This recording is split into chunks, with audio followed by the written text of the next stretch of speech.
Pertolongan kami hanya datang dari Tuhan, silakan sudah kami serta segala yang itu bahwa itu akan terus nyata dalam setiap kehidupan kami sebagai manusia hidup seperti ini. Pada hari ini Tuhan bersyukur karena Tuhan masih memberikan kami kesempatan untuk kami boleh bertemu, untuk belajar firman Tuhan, boleh menyembah Tuhan. Kira-kira apa yang kami lakukan, sehari-hari kita tenang di hadapan Tuhan. Terima kasih Tuhan, saat kami akan belajar Tuhan, pada hamba-Mu yang tidak lebih dari kami semua yang hadir dalam ruang ini, tapi kami bersama-sama belajar anak benar Tuhan. Dalam nama Tuhan Yesus kami berdoa dan bersyukur haleluya. Amin. Puji Tuhan, shalom. Shalom. Masih ada sukacita di antara kita ibu. Amin. Kurang semangat rasanya. Shalom. Oke, ini baru setengah kayaknya. Baru seberapa? Sekali lagi ya. Usahakan 100% suaranya keluar semua ya. Shalom. Bukan hampir rubuh. Puji nama Tuhan. Bersyukur karena kemurahan Tuhan. Sekali lagi saya diberi kesempatan yang kedua kali untuk menyampaikan firman Tuhan. Waktu yang pertama kali itu di Nagel ya? Ya, oke. Beberapa waktu yang lalu Kak Yedi ini WA saya bilang, Kak bisa menyampaikan firman Tuhan di tempat saya melayani sama sekian. Terus saya bilang boleh, sangat boleh. Kalau masih bisa diberi kesempatan untuk melayani, kenapa tidak? Saya Anita, kalau ada yang belum kenal saya melayani di GKS Islam Surabaya, tepatnya di Surabaya Barat, itu di Marukan. Itu hampir kurang lebih sebelumnya saya melayani bersama Kakak Yudi ini mungkin kurang lebih 3-4 tahun di Citralaya GBI. Lalu setelah itu lulus, kami sudah harus cari pengalaman lain dan akhirnya Kak Yudi di sini, terus saya ada di GKS seperti itu. Tidak panjang lebar ceritanya karena nanti Bapak Ibu bosan mendengarnya. Maka sama sore hari ini kita akan sama-sama belajar firman Tuhan. Suatu ketika kebetulan saya melayani di GKSI sebagai gembala bagi pemuda. Ya, gembala bagi pemuda di sana kurang lebih pemuda kami itu kalau misalnya hari Senin itu 5 semua. Seperti itu. Dan tapi yang aktif itu mungkin 30 lebih. Seperti itu. Ketika ada salah satu pemuda sekian kali tidak beribadah, datang tidak ibadah, lalu saya tanya, Dek, kok sudah sekian minggu tidak beribadah? Lalu dia bilang, Kak, saya itu bukan nggak beribadah sih, tapi bapak mama saya saja kalau mau ibadah, kalau misalnya ada ini itu dan sebagainya, gitu katanya. Lalu saya bilang, berarti kamu kalau mau ibadah itu karena lihat dari bapak mamamu, kalau ibadah kamu ibadah, kalau enggak ya enggak, seperti itu. Lalu dia bilang, iya sih Kak, kurang lebih seperti itu. Masa mamaku, papaku setiap minggu, ayo kamu ibadah, setiap satu ayo kamu ibadah, tapi mereka aja enggak gereja, katanya gitu. Lalu saya bilang, saya sempat berpikir bahwa berarti anak ini dia mau ibadah kalau bapak mamanya juga rajin ibadah gitu ya, jadi datang ibadah gitu. Jadi akhirnya saya bilang, justru kamu harus terus beribadah. Mana tahu bapak mamamu akan melihat dari kehidupanmu, lalu mereka juga rajin ibadah. Begitu. Kita sama-sama buka 1 Timotius 4 ayat 12. 1 Timotius 4 ayat 12. Kita akan, saya bersyukur sekali karena di antara kita hanya ada 2 orang tua yang saya merasa bahwa mereka lebih jauh, lebih tua dari kita, tapi banyak anak muda. Dan ternyata saya nggak salah menyiapkan ayat ini ya, karena mayoritasnya anak muda sore ini ya. Sama-sama kita buka 1 Timotius 4 ayat 12. Ini ayat sudah sering dibacakan dan saya rasa semua kita pasti sudah tahu ayat ini, tapi sore hari ini kita mau kembali belajar ayat ini ya. 1 Timotius 4 ayat 12 kita akan baca dalam hitungan ketiga. Yang sudah ketemu bersama saya baca dengan suara keras. 1, 2, 3. Jangan seorang pun menganggap kau rendah karena kau muda.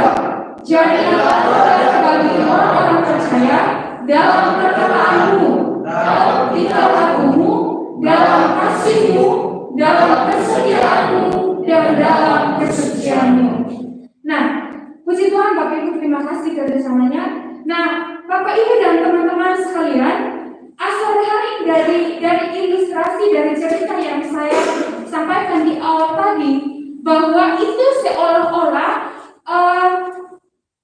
berbicara tentang keteladanan hidup.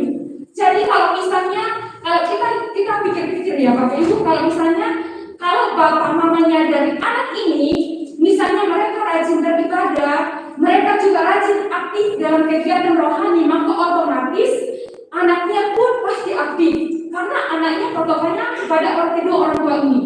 Nah, teman-teman, ya ampun teman-teman, maaf karena keseringan di yang maksudnya yang ranah teman-teman, jadi teman-teman.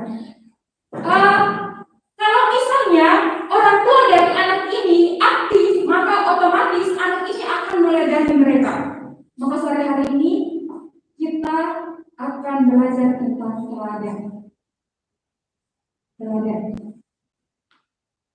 Saya mencoba melihat apa sih itu teladan. Teladan adalah sesuatu yang dapat ditiru. Teladan adalah sesuatu yang dapat dicontohi. Kalau secara manusia, sifat kita, perbuatan kita, sikap kita. Nah, pertanyaannya, sudahkah kita menjadi teladan bagi Kristus? Maka sore hari ini saya mau kita belajar 5M. Terlalu lama ya 5M. Gampang, cepat kok. Paling tidak 1,5 jam. Oke. Teman-teman yang dikasihi dalam nama Tuhan Yesus, bagaimana supaya kita menjadi teladan Kristus? Maka sore hari ini saya akan menyampaikan 5M. 5M bagi kita untuk kita belajar bersama sebagai orang yang sudah ditebus. Hal yang pertama kita melihat, apa sih yang kita harus lakukan untuk bisa menjadi teladan Kristus? Kita lihat yang tadi, jangan seorang pun menganggap engkau rendah karena engkau muda. Jadilah teladan bagi orang-orang percaya dalam perkataan. Hal yang pertama, yang pertama, menjaga perkataan kita. Teman-teman yang dikasih Tuhan, kadang-kala, apalagi anak muda ya, sama saya masih muda juga, anak muda kadang-kala, jangankan anak muda deh, buat orang tua, kadang-kala itu secara tidak sadar mengungkapkan sesuatu yang kedengarannya mungkin buat orang tua kita, itu hanya biasa kok. Tapi ternyata di balik itu bisa menyakiti orang lain. Kalau saya orang dari orang Indonesia bagian timur, orang timur ya, orang Bukang. Kalau bicara itu seolah-olah marah, padahal sebenarnya nggak marah. Dan itu menyakiti hati orang yang dari Jawa, karena buat mereka itu kok terlalu keras ngomongnya katanya. Begitu. Nah, teman-teman yang dikasih Tuhan, pada sore hari ini kita kembali diingatkan bahwa untuk menjadi teladan bagi Kristus, maka harus menjaga perkataan kita. Perkataan yang seperti apa sih Kak yang harus kita jaga? Kadang-kadang kita bilang gini, kok kalau nyanyi itu suaramu fals ya? Loh, secara tidak sadar itu menyakiti dia loh. Kok kamu main musiknya kuncinya salah-salah terus loh. Kok rambutmu geriting loh. Kok kulitmu kok kayak nggak bersih gitu. Kok HP-mu HP Samsung biasa. Kok HP-mu Oppo biasa. Itu kadang-kadang kita tidak sadar kita menyatakan itu dan menyakiti dia. Itu sulit bagi mereka menerima hal itu. Seolah-olah kita, HP saya ini iPhone, HP saya ini Vivo Y100 mungkin. Yang kameranya kalau jerawatnya kecil pun itu bisa langsung hilang. Jadi menghapus semua flat dan meninggalkan yang hanya mulus-mulus. Itu kadang-kadang kita tidak sadar, kita sudah bisa menyatakan sesuatu yang menyakiti orang lain. Ya, saya percaya deh, yang ada dalam ruang ini tidak sama seperti itu. Amin. Kok hanya satu orang yang amin? Oke, kalau misalnya selama ini di antara kita, saya juga kadang-kadang masih seringkali kalau misalnya tidak mengontrol lagi emosi, itu pasti ada kata-kata yang keluar, tapi ya udahlah, itu yang namanya manusia. Tapi Tuhan bilang kita harus mengontrol diri agar tidak menyakiti orang lain. Bagaimana kita mau mendapat menjadi contoh yang baik, menjadi teladan bagi Kristus kalau saja dalam kata-kata kita itu tidak benar. Maka sore hari ini kita belajar, mari kita putar balik. Yang tadinya tidak baik, misalnya, oh dia kurang manis, kamu belum manis, kamu belum cantik, kamu kok baik banget, kamu memang super baik. Sekalipun mungkin menurut pandangan kita yang kita tahu tentang dia ada orang yang paling benceno, kata orang Tiongkok. Oh, maksudnya orang Jawa bilang benceno katanya. Tapi kita mau balik itu. Kita mau balik itu yang benceno itu tadi menjadi kamu loh baik pol katanya. Baik pol. Bukan hanya baik tapi baik pol katanya. Kita balik itu. Susah, sulit, apalagi bagi dia yang paling menyakitkan buat kita. Apalagi yang setiap hari bikin kita emosi itu sulit untuk bilang kamu loh baik banget. Jadi sulit, memang. Tapi kita dituntut sore hari ini untuk menjadi teladan bagi Kristus, maka otomatis kita harus jaga perkataan kita, apapun itu kondisinya. Nah, yang kedua, bagaimana supaya kita menjadi teladan Kristus? Masih tetap di ayat yang sama. Dalam perkataanmu, dalam tingkah lakumu. Bagaimana supaya kita menjadi teladan Kristus? Maka hal yang kedua yang harus kita pegang sebagai anak Tuhan adalah menjaga tingkah laku kita. Teman-teman tahu apa yang sedang viral? Sepak bola. Ya, semalam pertandingan terjadi dan memakan sekian ratus jiwa. Demi bola mengorbankan nyawa orang. Apakah itu termasuk dalam tingkah laku? Yang apa? Satunya berseberangan sama apa? Arema. Arema apa? Saya itu sudah mau berangkat ke sini itu sempat scroll TikTok. Jadi saya suka scroll TikTok itu dia kayak orang goyang, terus orang pokoknya hal-hal yang positif lah, bukan orang-orang yang tidak baik. Lalu karena saya scroll dari semalam, tiba-tiba saya scroll itu kok ini apa ya? Kok ini kok sampai begini? Baru saya lihat captionnya orang itu kayak malam berduka katanya. Baru saya mulai ikuti. Waduh, kasihan. Nah, teman-teman yang dikasih dalam nama Tuhan, tingkah laku kita sangat membahayakan. Tidak hanya bicara soal kita sebagai pemuda ya, tapi orang tua juga bisa tingkahnya itu ya seperti itu. Dunia pembunuhan di mana-mana. Berantem kakak beradik, bunuh-bunuhan karena sesuatu yang harusnya tidak diperlukan. Orang tua dan anak bisa saling membunuh. Suami istri bisa saling membunuh dan lain sebagainya. Terkait tingkah laku. Bagaimana bisa menjadi teladan bagi Kristus kalau saja tingkah laku yang seperti itu dilakukan dalam kehidupan sehari-hari. Kita ada di posisi mana? Kalau orang yang tahu tentang angket, saya tahu pasti semua pernah ngisi angket. Atau gini deh, ketika kita download satu aplikasi di Play Store, otomatis pasti ada link yang kita harus kasih kira-kira aplikasi itu seperti apa. Baik, buruk, sangat buruk, atau sangat baik. Pertanyaannya adalah kita ada di posisi mana? Baik saja, sangat baik, buruk, atau bahkan sangat buruk. Kita ada di posisi mana? Jangan jawab dalam hati saja.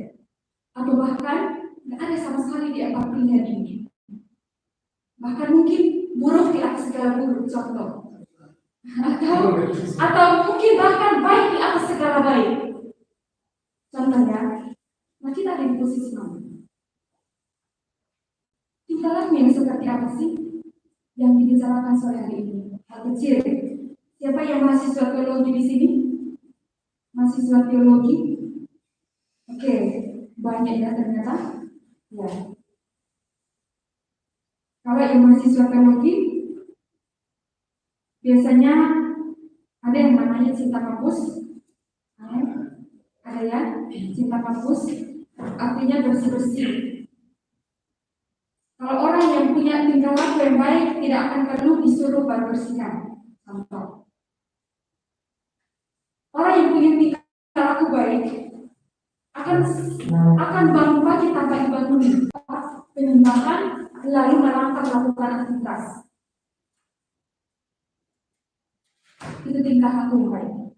Tapi yang tidak baiknya, bangunnya telat, suka malas mandi, nggak suka yang bersih-bersih. Tidak ada di posisi mana. Yang baiknya tadi atau yang enggaknya. Untuk menjadi teladan bagi Kristus, maka harus menjaga tingkah laku. Hal kecil, misalnya masuk kerjanya jam 7, tak tahu datanya jam 7:30. Masuk kerjanya jam 8, datanya 8:30. Kuliahnya jam 7:30, baru masuk kelas 7:31 atau 7:35. Bagaimana menjadi teladan bagi Kristus? Kalau hal kecil aja untuk diri kita nggak bisa lakukan. Mari sama-sama jaga tingkah laku kita.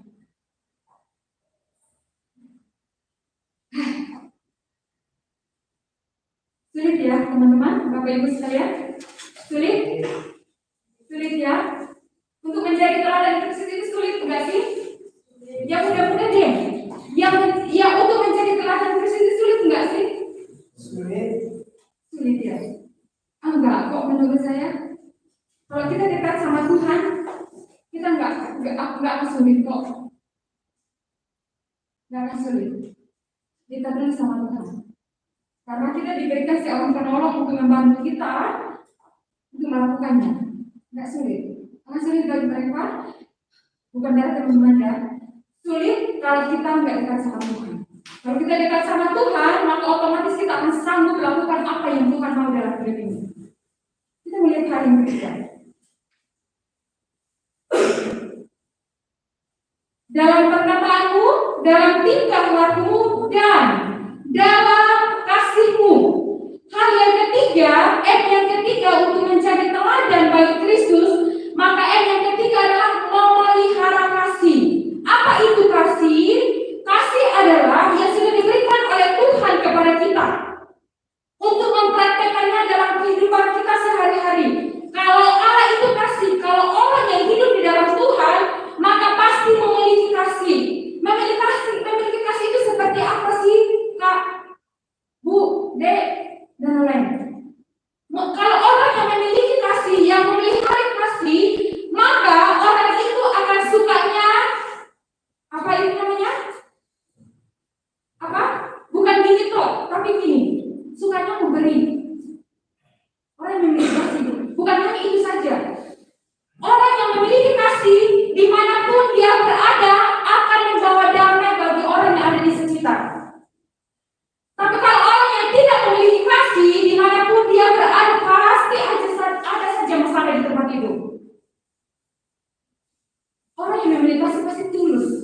Orang yang memiliki kasih pasti ikhlas. Orang yang memiliki kasih pasti mau memberi tanpa minta harus dibalas lagi. Melihat kasih. Ada orang yang sukanya gini artinya suka memberi. Jadi hidupnya itu memberi tanpa pernah berpikir bahwa kalau saya kasih dia uang nanti suatu saat nanti dia harus kasih saya gitu. Apa yang mikir itu? Kalau orang yang memiliki kasih dalam hidupnya, bukan berarti kita memiliki kasih lalu kita tidak punya hikmat dalam hal memberi, harus punya hikmat juga. Gitu. Kasih berarti ikhlas, tulus. Tapi jangan salah Bapak Ibu, di balik semua itu ada orang yang suka memberi, tapi ada orang yang hanya suka giving. Artinya semuanya terima, tapi nggak pernah giving.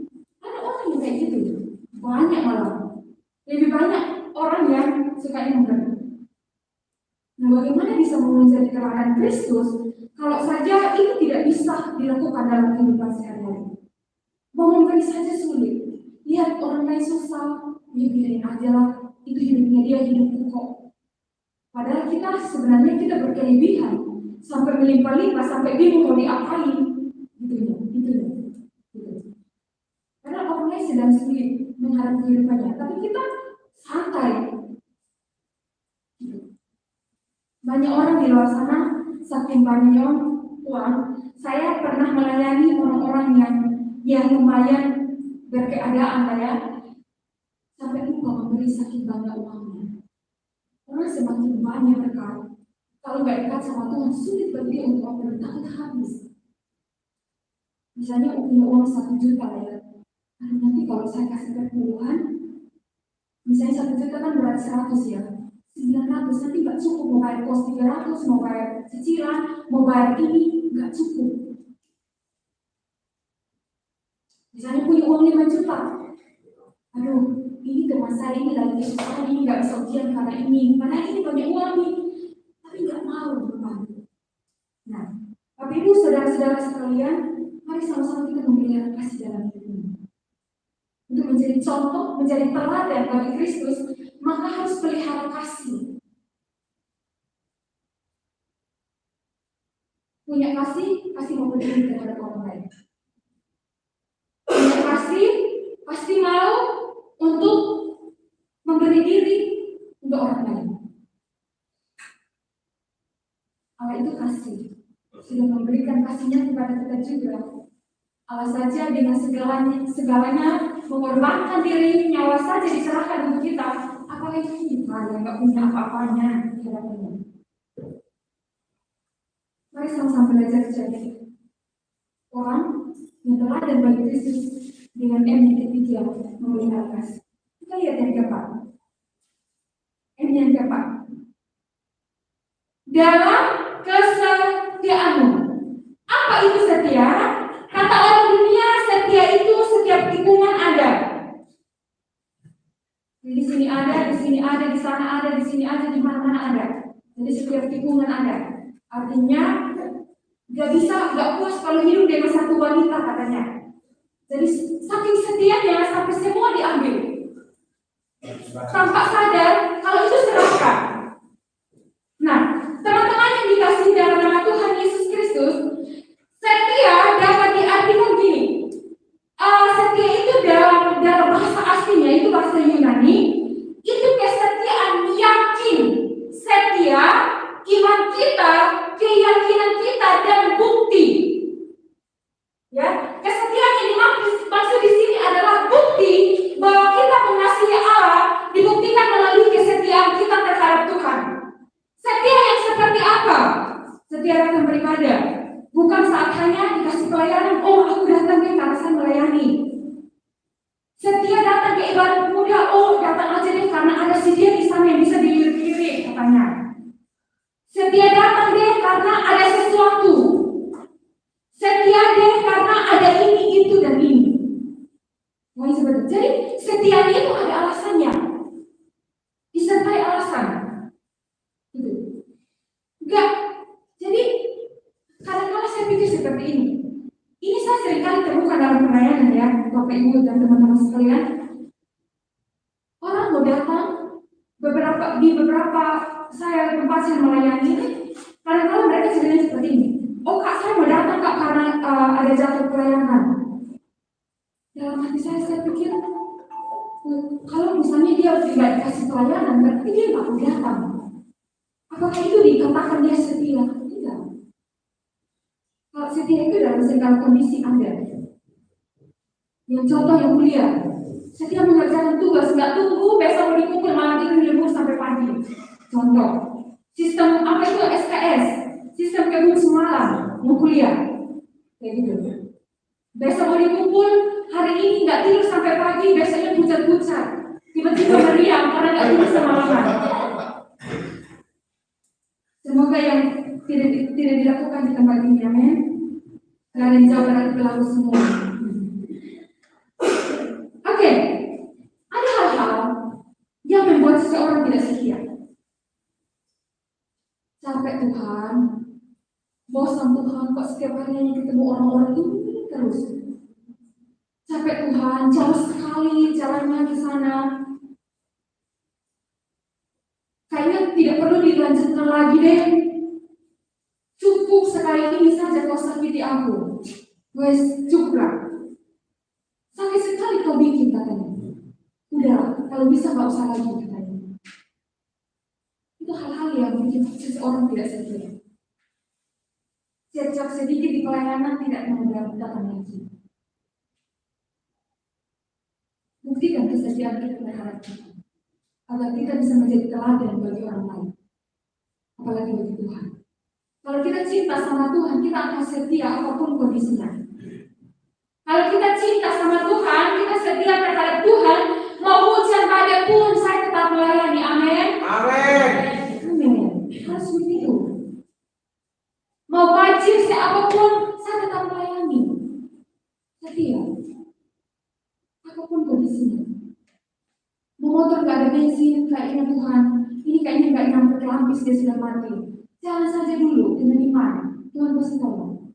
Saya memberikan sedikit kesaksian. Sekali waktu saya punya pelayanan di Mengantin. Beberapa waktu yang lalu. Lalu puji Tuhan saat itu lagi apa namanya? Kalau mau dibilang dompetnya nyari bunyinya. Lalu bensinnya hanya setengah dan itu sudah kedip-kedip. Kalau sudah kedip-kedip itu harus segera diisi ya, karena pasti akan segera habis. Lalu ini dituntut untuk harus melayani. Oke lah, ibu asrama saya dulu bilang seperti ini.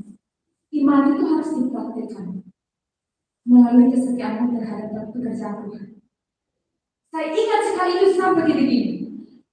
Akhirnya jalanlah saya. Jalan tanpa pikir bahwa bensinnya akan habis di jalan, nggak mikir sama sekali. Udahlah kalau memang harus habis, tinggal dari STNK, tinggalkan KTP, karena seringkali saya lakukan itu dulu. Sudahlah, yang penting jalan dulu. Dengan iman melangkah dari Panjenjiwo ke Surabaya Barat, Gresik sana. Puji Tuhan Bapak Ibu, pergi pulang bensinnya tetap jadi tanpa api. Karena itu sudah bolak-balik Gresik. Iman harus dipraktikkan melalui kesetiaan kita terhadap pekerjaan Tuhan. Hal kecil sekali, tapi butuh iman yang besar. Matius bilang apa? Kalau imanmu sebiji sesawi saja, bisa dapat memindahkan gunung. Apalagi iman kita yang besar. Nyawa saja diserahkan untuk kita, apalagi uangnya, apalagi berasnya. Jangan khawatir, setia aja dulu. Kita melihat hal yang ke-5. Ini yang paling terakhir ya. Kalau yang terakhir itu pasti semangat sekali. Pasti. Hal yang ke-5 dikatakan seperti ini. Dan dalam apa teman-teman? Kesuciannya. Teman-teman yang dikasih Tuhan, kalau bicara soal kesucian, ini hubungannya dengan sangat berhubungan erat sama kelakuan kita. Kalau bicara kesucian, kalau mau dipikir-pikir, kalau mau dilihat-lihat dalam konteks anak muda, survei membuktikan bahwa sudah berapa persen anak muda tidak bisa lagi hidup dalam kesucian. Artinya apa? Sebagian besar anak muda tidak bisa lagi hidup dalam kehidupan yang bersih. Artinya gini, misalnya dalam hal berpacaran, contohnya saya juga belum menikah, tapi saya juga belajar. 100% dulu orang zaman dulu, bahkan sebagian besar orang kalau dihitung itu mungkin 75% A, 80 lah kalau ditaruh, itu hanya beberapa sekian orang yang saat menikah dengan hidup sudah masih istilahnya masih bersih. Tapi survei membuktikan, saya lihat dia di YouTube itu bahwa hampir 90% itu anak muda sudah tidak lagi hidup dalam kesucian secara fisik. Nah, apa yang menjadi pegangan kita sehari-hari sebagai anak muda? Itu menjadi teladan Kristus, maka kesucian harus dijaga. Berkaitan sekali dengan perilaku kita sehari-hari. Orang kalau hidup suci, hidup benar, otomatis kelakuannya pun pasti akan benar. Demikian sebaliknya.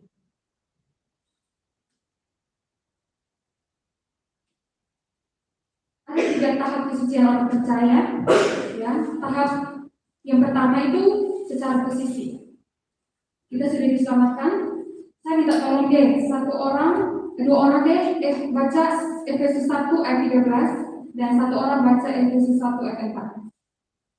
Minta tolong 1 orang baca Efesus 1 ayat 13 dan Efesus 1 ayat 4. Kalau kita sudah ketemu bisa langsung baca. Efesus 1 ayat 13. Dalam Dia kamu juga, karena kamu telah mendengar firman kebenaran, yaitu Injil keselamatanmu. Dalam Dia kamu juga ketika kamu percaya dimeteraikan dengan Roh Kudus yang dijanjikannya. Efesus 1 ayat 4. Efesus 1 ayat 4. Sebab di dalam Dia Allah telah memilih kita sebelum dunia dijadikan, supaya kita kudus dan tak bercacat di hadapannya. Puji Tuhan, terima kasih. Sekali lagi 1 orang bacakan Ibrani 12 ayat 14. Yang cewek-cewek, minta tolong. Ibrani 12 ayat 14. Ibrani 12 ayat 14. Berusahalah berdamai dengan semua orang dan menjaga kekudusan, sebab tanpa kekudusan tidak seorang pun akan melihat Tuhan. Tanpa kekudusan, tidak seorang pun akan melihat Tuhan. Semua kita pasti ingin melihat Tuhan, amin. Artinya, untuk itu, mari sama-sama belajar jaga kekudusan. Kekudusan hidup yang Tuhan sudah berikan, karena kita sudah diselamatkan dan sekarang sedang berproses dalam kehidupan kita sehari-hari. Dan nantinya ketika Tuhan datang, kekudusan kesempurnaan itu akan menjadi milik kita. Tapi prosesnya hari ini. Seperti apa sih kehidupan kita sehari-hari? Banyak orang di luar sana menghalalkan banyak cara untuk dapat uang. Entah itu dengan cara yang tidak halal mungkin, buahnya banyak banget.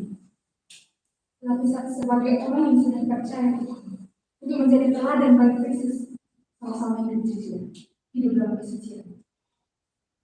Sekalipun mungkin nggak menggairahkan ya, aduh ini sudah dikasih sekian ratus juta, kalau nggak dilakukan saya uangnya.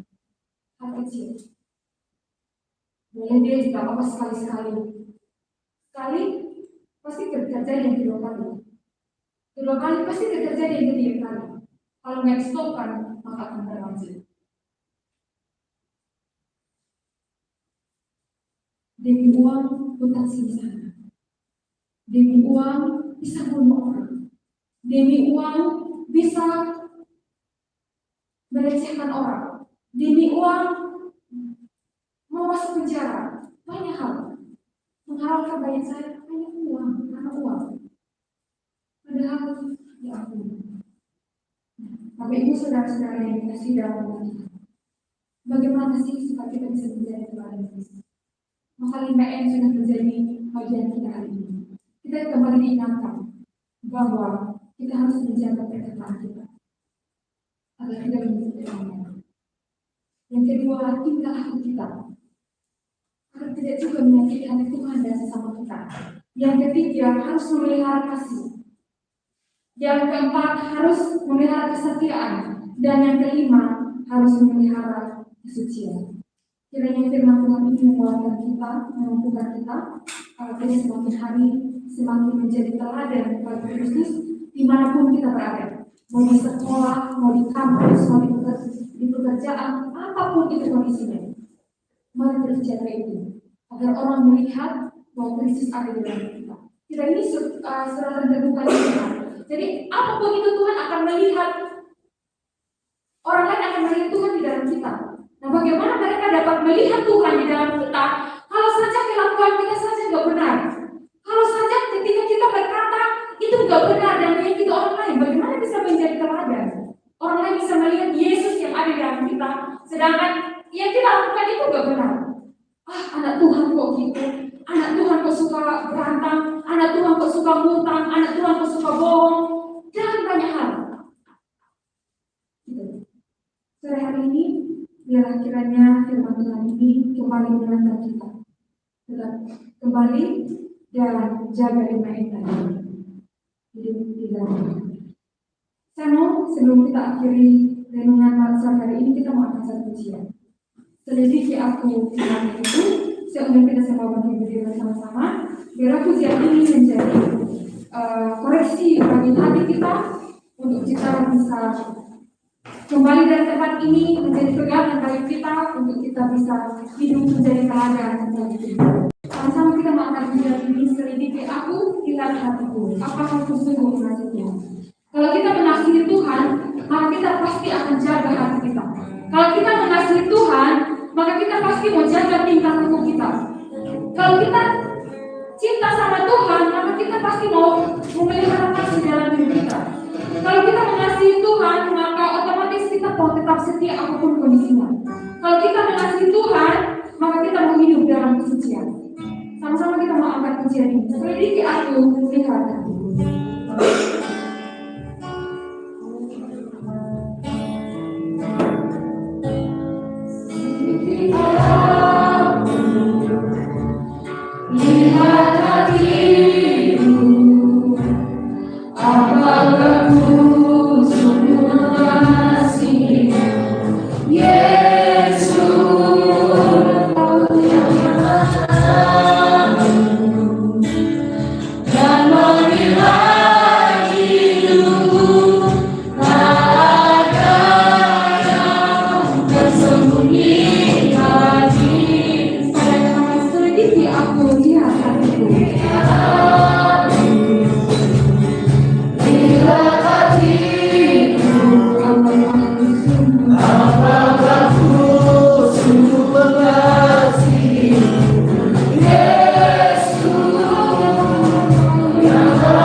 Tuhan kami boleh belajar tentang Tuhan hari ini. Biarlah kiranya Tuhan memampukan kami anak-anak-Mu yang Tuhan sudah pakai, Tuhan sudah urapi sore hari ini. Biarlah ketika kami kembali kepada ini, biarlah firman Tuhan ini menjadi pedoman bagi kami. Dimanapun kami berada, kami tetap hidup menjadi teladan bagi Kristus. Apapun kondisi dan keadaan kami, apapun waktu yang Tuhan beri bagi kami, kami tetap jadi teladan bagi Kristus. Terima kasih untuk sore hari ini, bersyukur untuk kemurahan Tuhan. Di dalam nama Tuhan Yesus kami berdoa dan bersyukur. Haleluya. Amin.